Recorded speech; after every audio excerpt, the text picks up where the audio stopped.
Freaks. It's Monday, January 30th, 2023. Coming up on the program today, the erotic, sexy sounds of squeezing the last of the dish soap out of a bottle. Okay, plus getting fucked by a fish. How close are you with your sibling? Synchronized shitting close? And getting kicked off of Twitter for not loving Hitler in a gay way. In other news now, a developing political story tonight. The Conservative Party is looking into one of its candidates over some surprising behavior. David? Well, Wendy, this involves Jerry Bance, who is the Conservative candidate for Scarborough Rouge Park.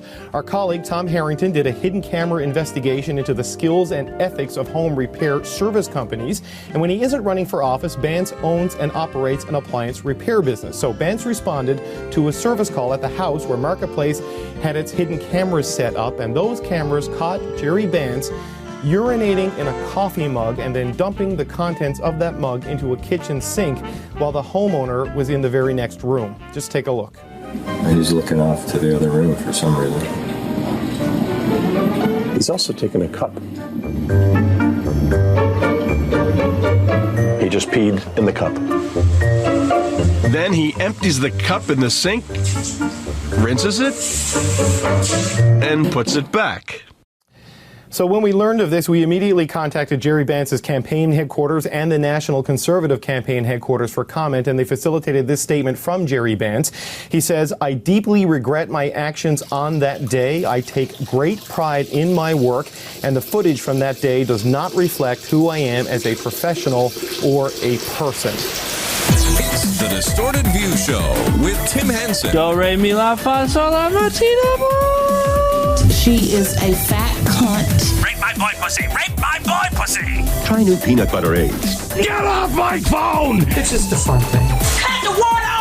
All right, hey freaks, Timothy James Henson back here with you for another fun-filled week of laughing, loving, and loose gaping assholes. Will there be a prolapse anus on today's DV? Well, you're just going to have to sit tight and listen closely, because you never know.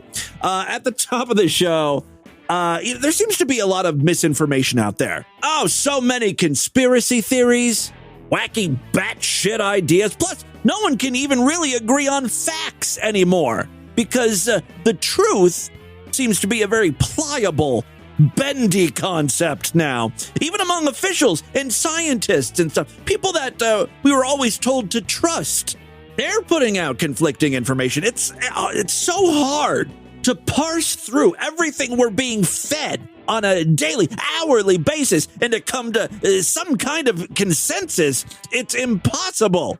You know, for years, we've been told, we're on a collision course with a population crisis. There's too many people. We're up to 8 billion idiots on this flying rock. That seems like a big number. 8 billion. We got to feed all those people. They all want water and shelter. They're hogging up resources. Now, I keep hearing we're about to suffer a different type of population crisis. Now we're all dying off, and no one's having babies. There's employee shortages. There's not enough people to work. And the world is just doomed because of all of that. Look, I don't know what's fact and what's fiction here, but I can totally see the country of Japan is suffering from this right now. Apparently, no one's having sex over there. You know, for years, the population has been dwindling, and it's, quite frankly, plain to see why if you just take a peekaboo at their porn. You know, you get a good idea of what's happening to a society by their taste in pornography. Look to the porn. Delve into those numbers. That's where you're going to get some good data analysm. That's not a word. What's the word I'm looking for? Data analysts, analytics. I got there. You just give me enough time, I will get there. Analyzing. That's another word I could have used, huh? I had options, and I still struggled. Yikes. Anyway, DV listener German Guy provided a link to a series of Japanese fetish videos in our Discord. Now, I'm going to play a few of these for you, and you tell me if you can spot a common thread amongst them. Here is the first.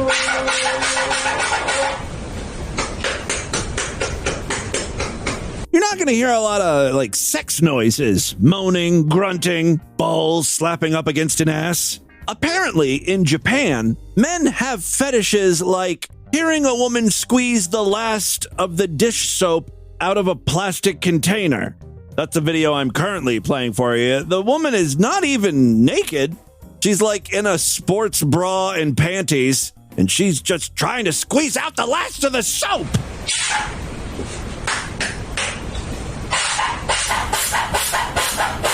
This is not a joke. You can watch this if you go on xvideos.com, which if you are an internet masturbator, I'm sure you've heard of the website. Anyway, here is another video. This is a woman who, again, is not naked. She's got shoes on. Now we're adding clothing onto these women. Okay, she's got shoes on and she's stomping like ramen noodles.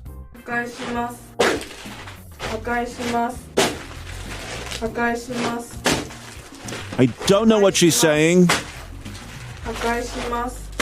Another video here is titled "The Movement of the Throat of a Woman Drinking Water."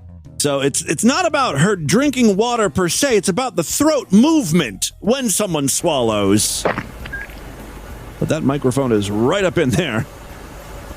I can confidently say I do not share in this fetish of womanly throat noises. At least these kind of throat noises. Ew. Give me that gwaggle gwaggle any day. One thing to be choking on a dick, another thing just to fucking be hydrating yourself? No, thank you. Not interested in hearing that. Well, the one thing all of these videos have in common, have you figured it out yet? It's that they're all alone. There's no guys and there's no sex happening. They're not even naked. You can't make a baby squashing ramen with your feet. Now, part of the problem is Japan has notoriously been kind of weird with depictions of sex. I mean, you know, they always blur out pussies and dicks in their porn. I think that needs to come to an end. Unblur the pussy and free the cunt. You know, feel free to use that as like a hashtag. I want this to be a real movement in Japan. Hashtag free the cunt. You unblur the genitals and you start depicting like hardcore, maybe even violent sex. I guarantee you, after a few years of those moving images burned into the eyeballs of Japanese men across the country, they'll start to warm up to the idea of breeding their ladies. By the way, I was kidding about starting to depict violent sex in Japan because they already do that. It's really their bread and butter over there. Usually it involves tentacles or toothy vagina monsters, but well, you know, whatever. I just think the Japanese people need to see more dicks, human dicks in pussy, and less of this. Fetish videos of Japanese women backing over children's toys in their minivans. Here's another one. No, that was like a pool float. Yeah, it's deflating. To be honest, that one's getting me aroused a little bit.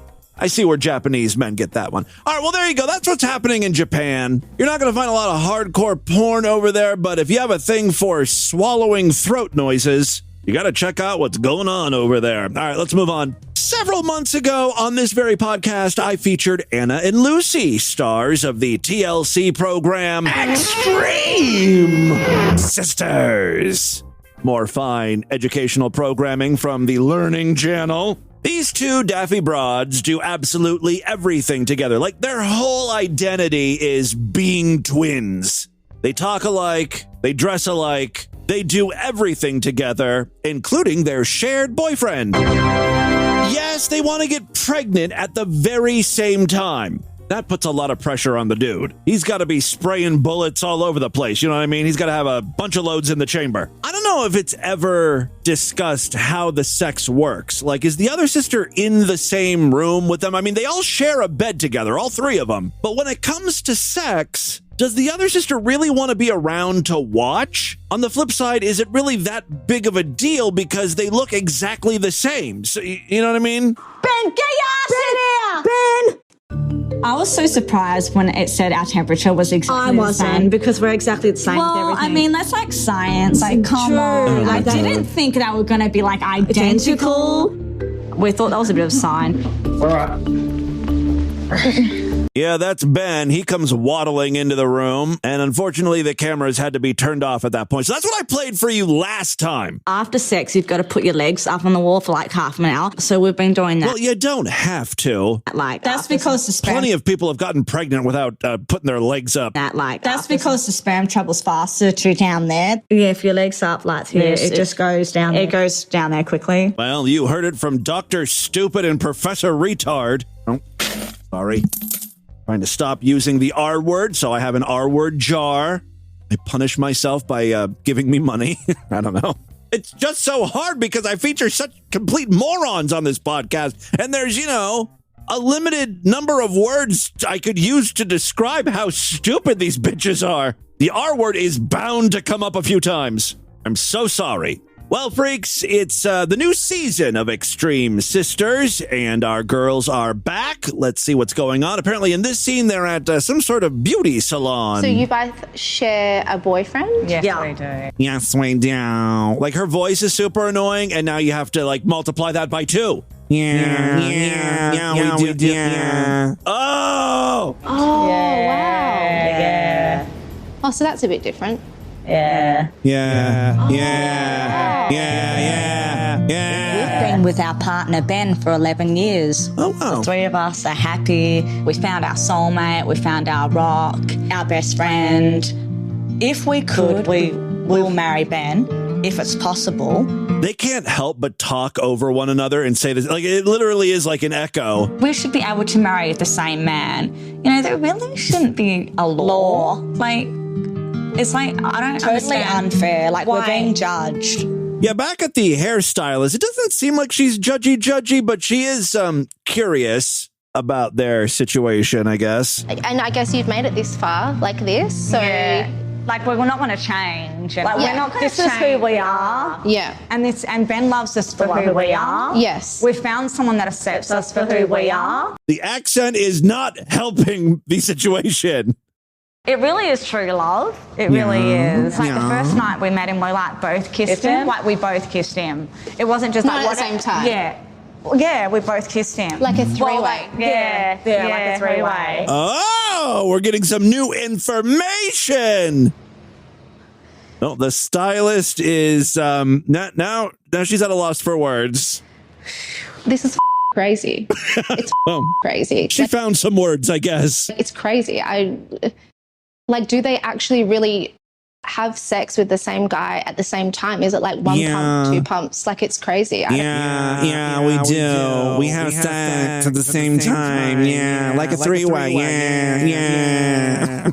I was kind of talking over the stylist, but she literally is like, how does it work? Does he stick his dick in one and then pull out and stick it in the other? With the same guy at the same time. Is it like 1 pump, 2 pumps? It's crazy. Well, he can't treat one of the girls differently, It's got to be all even Steven. 1 pump in this pussy, 1 pump in the other pussy. And by the way, I take it back. This stylist is being totally judgy. I would never gobble the same as my sister, but it's weird. Well, that's just, I'm sad. I feel sad for you that you don't have a close relationship with your sister, that you can't gobble the same cock at the same time. Nothing weird about that. Yeah. In an interview, they even said they don't consider themselves to be independent people. They are one. And that means they do everything as one.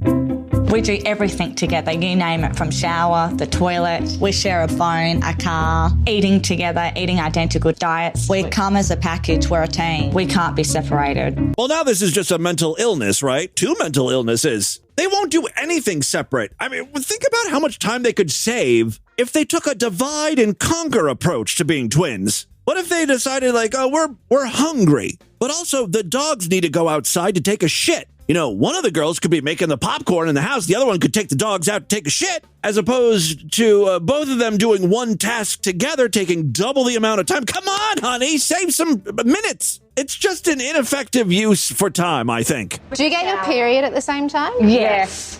I mean, we share a partner, so when we're on our period, both he probably wants to kill himself. So. Oh my gosh, I could imagine. Yeah. Well, if they're still getting their periods, it means they're not pregnant. And sure enough, we find out that is a rather sore topic. We were trying to have babies. We have decided to put it on hold for now.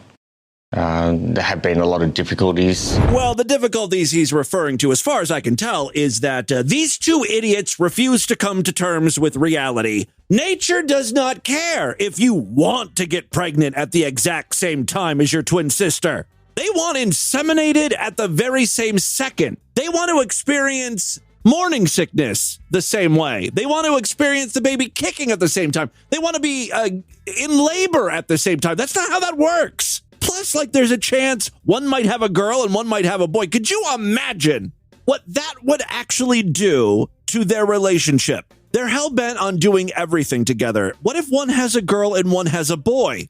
That means the kids are going to have to dress different? You know, the boy, when growing up, the boy might want to participate in soccer or football, and the girl might be more interested in band, which means one of the mothers, one of the twin sisters is going to have to go and be away from the other. It would just, I can't imagine how this would work. She needs to be pregnant, and I need to be pregnant at exactly the same time. It's hard because we wanted everything to be identical. We needed everything to be the same. We want to experience everything together, especially pregnancy. At one point, apparently, they thought they were both knocked up, but that was not the case. They took pregnancy tests and... What does that mean, pregnant? I think it means not pregnant. Not pregnant. Okay, get ready for a Tim Henson conspiracy theory here. If you watched this episode, which just aired a couple days ago, both of the twin girls took a pregnancy test, but the results were blurred out. You couldn't tell if they were pink or blue or plus or minus. My theory is that one of the sisters was pregnant, the other sister wasn't pregnant, and that simply wouldn't do. They have to do everything together, remember? I think one was pregnant and decided to get an abortion, and that must have been really hard for the twins. Not because having an abortion is an emotional or traumatic thing, but it's traumatic because it means that one sister had to go get an abortion by herself. That's not fair. They wanted to go together. They have to do everything together, remember? So yeah, I mean, it must have been a really stressful time. I mean, it's not a deal breaker having kids or not. I mean, he would be like the best dad, but... They later just start bawling. Like, you could tell, like, this is a real problem for them. As a matter of fact, in a preview for an upcoming episode of Extreme Sisters, these ladies fall off the deep end. They can't have a real baby, so they turn to baby dolls. They take baby dolls with them out and about, shopping, restaurants. It's like those reborn doll freaks we featured on TV. You know, the ones that treat the baby dolls like real kids? It's the same thing. More stellar programming from the Learning Channel. Thank you very much, TLC. All right, there you go. That's your Anna and Lucy Extreme Sister update. Moving on now. Turning our attention back to the Distorted View Discord, gotta say thanks to Dave's Oil Painting for providing a link to Trout Lady. Why is she called Trout Lady? Is she a fan of the fish pillows? No. Her pussy stink like fish? Yes. But not in the way you think it does. She's not suffering from crotch rot. She's participating in some perch pounding. And her boyfriend is a part of it, of course. That's how you catch trout. Yeah. What? Oh, that trout's wiggling. What do you got here? The trout's wiggling in my pussy. Where's the trout? Looking in my pussy. Shitballs. Yep. Yeah, her boyfriend's pushing the fish in her pussy, and Green Day scored this video, which is nice. Look at that clip. He wants to wriggle back. The fish is still kind of alive, gasping for water. I'm sure if it could speak, it would be asking to be killed. Put me out of my misery, glub, glub, glub. It's just so weird because he pulls the fish completely out, and he really is fucking it head first. You pull it out, and you see the fish eyes in its mouth. Poor fish. I think you see an nymph in there. You know, if I was a trout, I'd be going straight in that asshole, but I'll damage that earlier. Can I go deeper with the trout? You don't mind? Send it. Send in the trout. I mean, the fish has been out of water for so long. I mean, it's going to die. I don't really know a lot about fish in regards to like what they can see and feel and understand, but this has got to be very confusing for that poor trout. My, what a tiny cove I'm swimming in. You want more trout? Take it. Oh. No, that's enough trout in it. Yeah. Take that trout. At least he's being respectful and not just jamming the trout in. He's like, could you take more trout? Can I insert more? Oh, look at his eyes. Oh, it just sort of flopped right out of the pussy. You know what I say? He's looking. The music is great in this video. Yeah. What's that taste of fish? He starts licking the pussy himself after the fish has been in there, raw fish. What pussies taste of fish? Fucking oath, dude. You want fish, look, right? And the fish is going back in. See, Japan? This is how you do pornography. You learned a little something today, huh? All right, let's move on. I've got a clip here of a couple of little girls watering their neighbor's flowers. Doesn't seem like that should be a problem. Well, the little girls are black. Now you're starting to see where there might be a problem. White mama comes flying out of her house. Yes, it's a Karen situation. Take a listen. I need a name. Uplifted. You don't need a name. I love when the video actually starts out, I need a name. That is such a white woman thing to say. If you listen closely, she actually wants names, birth dates, and addresses of these people, like where they live. Because I know you don't live in my neighborhood. Karen, I need a name. Uplifted. You don't need a name. You need to get away. You need to go somewhere. If you don't know, you need to go somewhere. Date of birth. Out here making little girls cry for watering plants at a friend of ours' house, and you're the new Karen. You need to go somewhere, Karen. Welcome to. By the way, I mean, it should be noted that the woman complaining, she has nothing to do with the watering of the place. Like, it's not like they were watering her flowers and she got pissed. Like, I just watered them. You're going to overwater them. No, they're not touching anything on this woman's property. She's just like on patrol, right? And she notices these little girls are over next door watering flowers. Karen, you need to go somewhere, Karen. Welcome to the internet, Karen. Now, Karen here is being very quiet, and you get the idea that maybe she's thinking, oh crap, maybe I did overreact. Have all these little girls crying. Welcome to the neighborhood, Karen. Something just don't smell right with me. Well, you don't smell right. You don't smell right, Karen. Well, control right now. You don't. There goes my theory right out the fucking window. I think the house where the little girls were watering flowers, that is owned by black people. Because there's like a black person off in the distance on the phone, I think calling the cops. And then now there's these little girls and their father coming in. Like, there's just too many black people. Like, this is something doesn't smell right here. Just don't smell right with me. Well, you don't smell right. You don't smell right, Karen. You can't handle your control right now. You don't smell right, Karen. You can't handle your control right now. Okay. I don't even know what the hell that's supposed to mean. You can't handle your control. The guy on the phone calling the cops is like, I think she's drunk. Not the worst theory in the world. Hey, Karen. She starts walking away.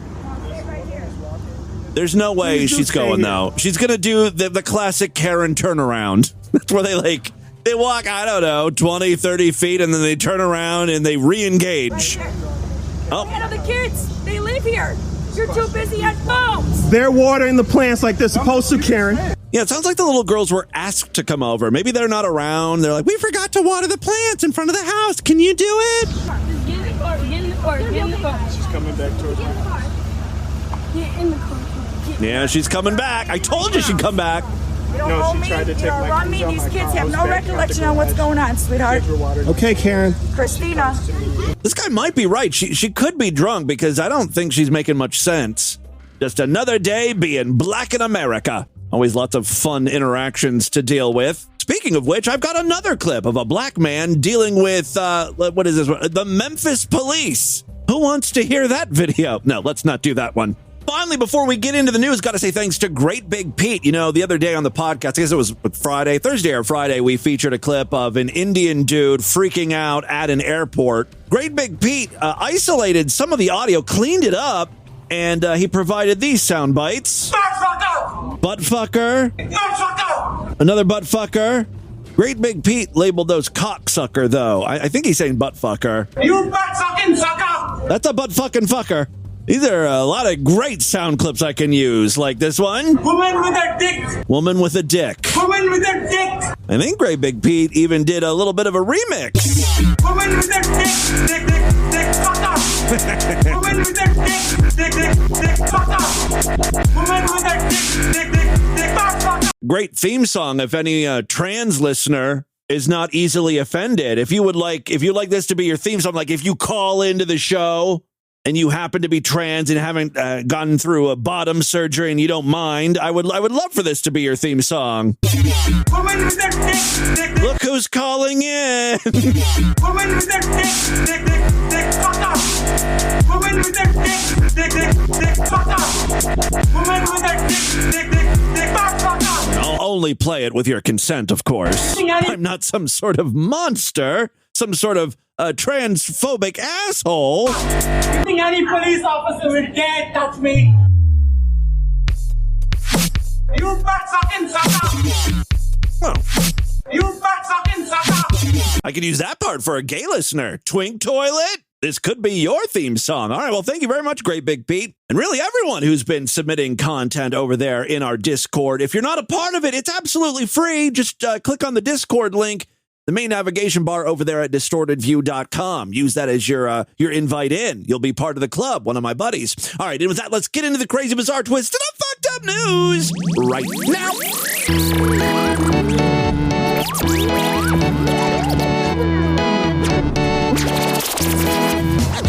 Distorted View can only continue with the help and support of my true and honorable freaks. If you like Distorted View Daily, please consider signing up for The Sideshow. That is DV's member site, where every week I do brand new exclusive programs just for paying freaks, typically on Tuesday and Thursday. That's right, every week, 2 brand new episodes just for Sideshow members. Memberships are very inexpensive, only $6.99 a month, even less when you opt for a quarterly, semi-annual, yearly, or lifetime membership. Check out superfreaksideshow.com. When you sign up, you get access to a special RSS feed. It works with most podcasting apps. You'll get all of the new free shows and exclusive programs. And of course, you get access to all of the old shows as well. We've been at this since December 2004. Again, for more information, check out superfreaksideshow.com. If you're just interested in getting the new exclusive programs and you happen to use Spotify or Apple Podcasts, you can sign up right in those apps. Go to Apple Podcasts. You'll see where you can subscribe. You can use Apple Pay. All the free shows and all the exclusive shows will show up right in the same little feed there. It's very easy. For more information on that, check out distortedview.com. And finally, we have a Patreon account. You can pledge as little as $1 over there. It's just another way to help the show and, more importantly, me out. Love doing Distorted View Daily, but I really do rely on you guys to keep this going. I mean, you know, aside from me plugging the Sideshow every day, there aren't really any ads. I mean, we have Adam and Eve. They've been a long-time sponsor, but I try not to bug you guys too much with constant ads for them. I mean, really, what other podcast do you listen to that you don't really hear ads? You know, I mean, I'm bombarded with these things. Every podcast I listen to, there's ads at the beginning of the show, in the middle of the show. There's like 4 or 5 ad breaks, and then at the end of the podcast. It's a lot. You don't get that on Distorted View Daily. I'm acting like I'm doing you guys a real big favor, not playing ads, when in reality, let's be honest, who the hell is going to advertise on TV aside from Adam and Eve? But, you know, that's why we have the Sideshow, and I rely on you patrons as well. So thank you very much for your support, everyone who is supporting DV. All right, 3 very quick stories now. First up, by now, I think most of us know the name Nick Fuentes. I featured him a few times over the years here on DV, and now he's like Kanye West's campaign manager. Remember when Kanye, I guess this was just like a month ago, it feels like a year, but he was like, yeah, I love Hitler. I'm totally on board with what Hitler had going on. Well, Nick Fuentes has been saying that for years. We need to have something like a white uprising. There Nick is. Hey, Nick, how you doing, girl? Here's the pathway. We have one more election where white people can make the decision. The white people got to make the right decision, and then Trump's got to get in there and never leave. That, to me, at this point, is a pathway. I think that's before he changed allegiances and is now back in Kanye West. Anyway, the reason why I'm bringing up young Nick today is apparently he was reinstated on Twitter. At some point in the last few years, he got kicked off. It's not hard to imagine why he got kicked off. But now, you know, there's a new sheriff in town, Elon Musk, and he's like, it's all free speech. Anyone who was ever banned can come on back. It was Tuesday afternoon, I guess this past Tuesday, when news broke that notorious Holocaust denier and white nationalist Nick Fuentes had been allowed back on Twitter. But, there's a but here, Not even 24 hours later, his account was once again banned from the social media platform. And here's the thing. I don't think Nick was trying to get banned. He just can't help himself. He loved Twitter. He was so angry. He literally said, life without Twitter is not worth living. You know, they took a lot from me. They took my PayPal. Okay. They took my YouTube. They were taking 30% anyway. FBI investigation, no-fly list. We can deal with that. Who is following this loser? You know, there's successful right-wing people on the internet, right? Like the Daily Wire guy, Ben Shapiro, Steven Crowder. They're making millions and millions of dollars. They're currently in a dispute, a very public dispute over money. Like Daily Wire offered Steven Crowder like $12 million a year, and Steven Crowder was insulted by that. So there's money out there, and these guys have lots of followers. And then there's Nick Fuentes, who's like, girls are icky. I'm voluntarily celibate. I refuse to use urinals in men's rooms. He's always saying embarrassing shit like that. But they took my Twitter. Like, that's not a very manly thing to say. I need my Twitter. I can't live without it. I cannot live without Twitter. I would rather be alive on Twitter than in this world. This world sucks. It's too sunny. I can't see my phone when I'm driving because the sun is too bright. I want to be online, but I can't. I try to make a new account. I get locked out. So, it's very clear that he loves Twitter, so he should have been ecstatic that he was reinstated recently. And I think he was excited. He got too excited. You know, sometimes like if you've been away for a while and you come home and your dog is excited to greet you and just starts pissing all over the floor or something. He can't control himself. Nick Fuentes was reinstated and then like immediately posted a GIF of the Kanye 2024 campaign logo, which is basically like a swastika, right? It's kind of a play on that. The logo then morphed into the message DEFCON 3. This was apparently a reference to the infamous tweet that got West kicked off of Twitter last year. Fuentes then hosted a Twitter Spaces last night. Twitter Spaces is like where if you're on Twitter, you can listen to Twitter users speak. It's like kind of like a live stream, but audio only. And you can give other users the mic so they can speak as well. It's like a big audio chat room. And again, the boy could not contain himself. Yeah, we love Hitler, okay? Yeah, we're wearing masks and we're wearing rain boots and we fucking love Hitler. And it's way cooler and way more interesting and way funnier than anything you have ever made in your entire life. Fuentes is the leader of the Groper Army, a collective of alt-right white nationalists known for trolling mainstream Republicans and pushing for a more extreme form of American conservatism. So I guess like shortly after this all went down, Nick was like, oh, fuck, I guess I have to issue an apology, at least a clarification of what I meant by we love Hitler. We love Hitler, not in a fucking gay way. Well, that clears it all up. Give that man his account back. It was all a giant misunderstanding, as you can hear. In like a awesome way, okay? In like a we love Trump way, you fucking liberal. Why don't you cry about it some more? That's kind of like his approach, although he started crying about it more later. Like then he realized he was mad. He's like, what the fuck? I want my Twitter account back. I'm a genius. At the end of the day, I'm a genius. At the end of the day, I'm somebody who in a functioning society would be rewarded for being a genius. Is this all an act? Is this guy really a comedian? I deserve to be on Twitter. Only My explanation voice is necessary. I am badly needed. I am awesome. And my Twitter was funny. And I want my account back now. Well, as of the recording of this show, his account had not been reinstated. He remains banned. So there you go. Nick Fuentes update. Second story we have for you to jump. Recently, the body cam footage was released of Nancy Pelosi's husband being attacked with a hammer. Remember that story a while ago? Someone broke into Nancy Pelosi's house, attacked her husband who was in his underwear like he was getting ready for bed, cracked his skull open. The guy who perpetrated the attack is behind bars, but I have an update here. In a shocking and bizarre twist, David DePape, the man accused of the hammer attack, called KTVU, a television station, got the newsroom and issued a statement. So this guy called from jail, according to KTVU. DePape, 42, called reporter Amber Lee from San Francisco County Jail in California, where he's being held on charges of attempted murder and elder abuse. He has pled not guilty.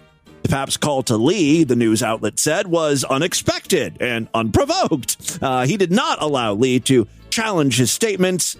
Yeah, he didn't want this to be an interview. He was just like, look, I've got something to say here. Yeah, he did not allow Lee to challenge his statements or ask follow-up questions. I do have audio here of when he called into the newsroom, talked to the reporter. Now that you all have seen the body cam footage? There's like a lot of background noise, so I'll just sort of repeat what he says. He says, now that you've all seen the body cam footage, I have an important message for everyone in America. David DePape here has an important message for everyone here in America. You're welcome. Oh. Freedom of liberty isn't dying. It's being killed systematically and deliberately. The people killing it have names and addresses.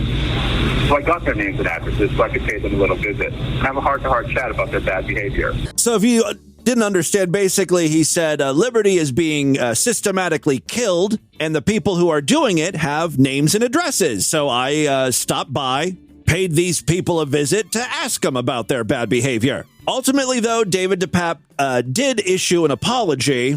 I want to apologize to everyone. I messed up. What I did was really bad. I'm so sorry I didn't get more of them. It's my own fault. No one else is to blame. I should have come better prepared. Yeah, he's apologizing for not doing more damage.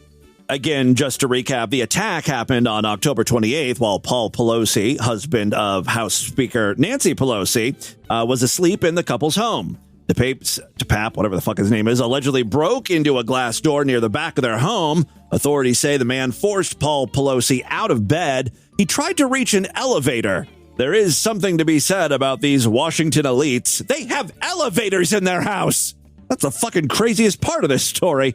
Anyway, he tried to reach an elevator that contained a phone, but was blocked by DePape.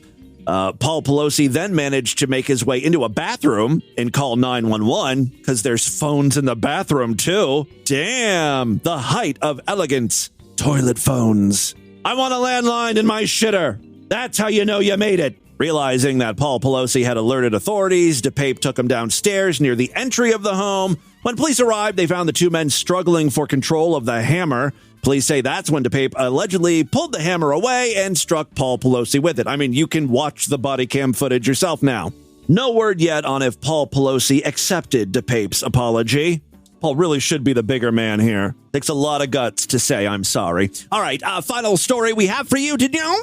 This one just happens to come from our most fucked up state. Say it with me.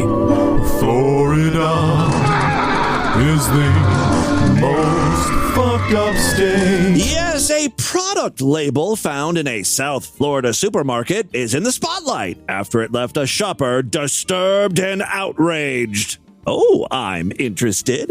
Paul Taft told the local news that he was shopping at the Presidente supermarket in Margate earlier this month when he came across Azucar Morena brown sugar. Apparently just a brand of brown sugar. He says, it doesn't matter how you look at it. It's racism in any form. Bottom line, it should not be on the shelf. You want to see what a bag of this stuff looks like? Check out the chapter artwork. What you will find is a mascot of this company, the Azucar Morena company or something. A woman on the label has dark skin, a big smile, bright eyes, and hair tied up in a scarf.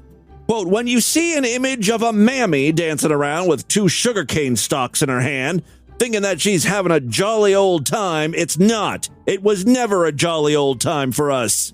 Yeah, this character most certainly is a caricature of a mammy stereotype. The scarf around her head, that's the real problem area, I think, is the scarf, and then also her mouth.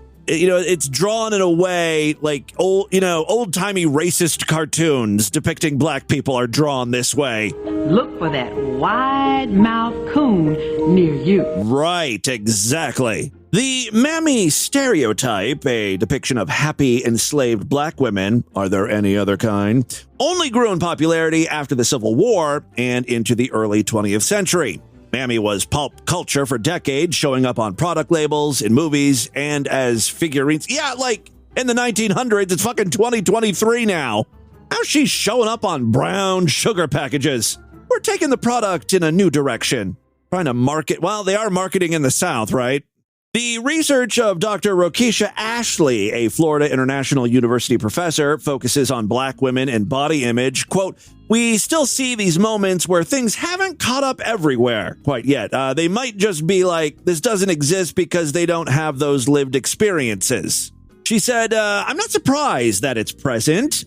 Speaking of the packaging, I'm surprised that it's on the shelf. I would think that in this day and age that some type of general manager or some type of supermarket regulatory agency would be able to say, hey, what is this? The sugar was still on the shelf when a local news reporter checked it out. Taft said that he took his concerns to a store manager and was told that the issue would be addressed. He said he posted about it on a Presidente Supermarket's Facebook page, but the post was removed, probably for racist content.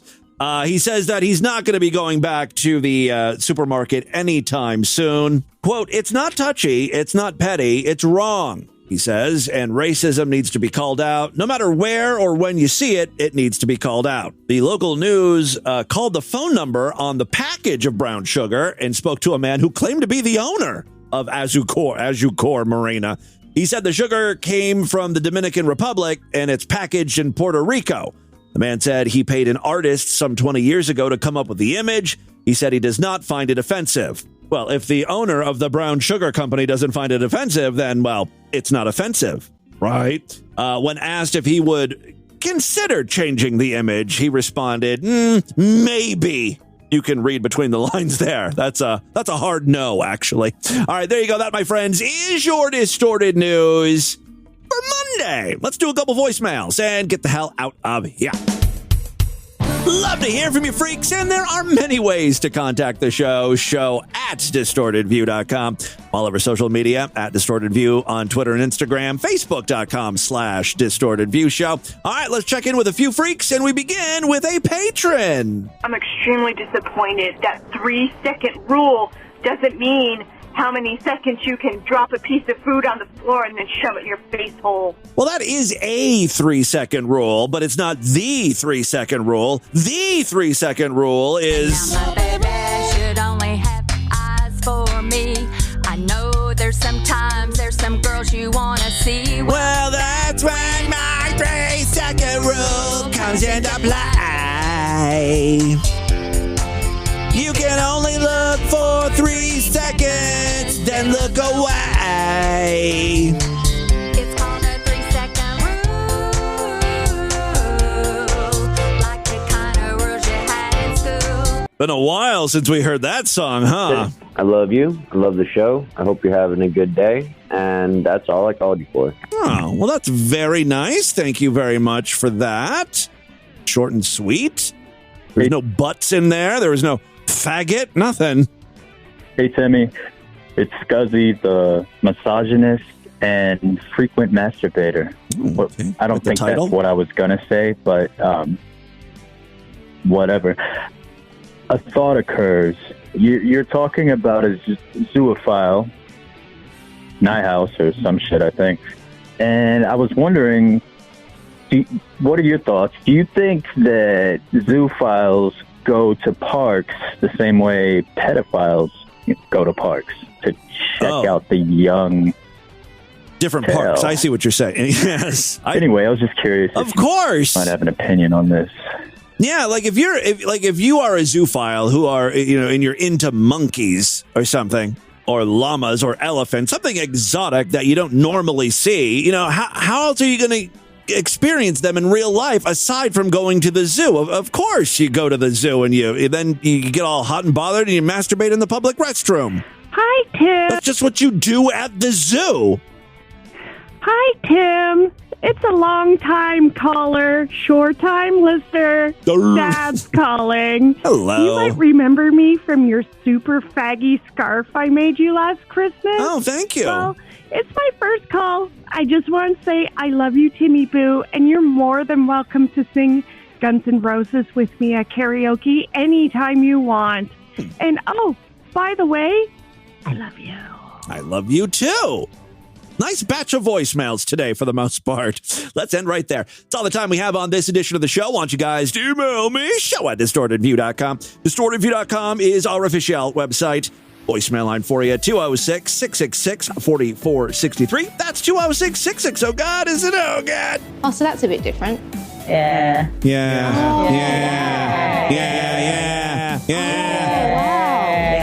Spread the distortion, STD. Tell all your friends about the show. Don't forget to give us a 5-star rating, a thumbs up, or like wherever you can rate and review podcasts. Tomorrow's episode is going to be Sideshow exclusive, so if you want to hear it, you know what to do. Sign up right now. Superfreaksideshow.com. Otherwise, I'll see you back on Wednesday. Until then, have a great day. Bye, everybody.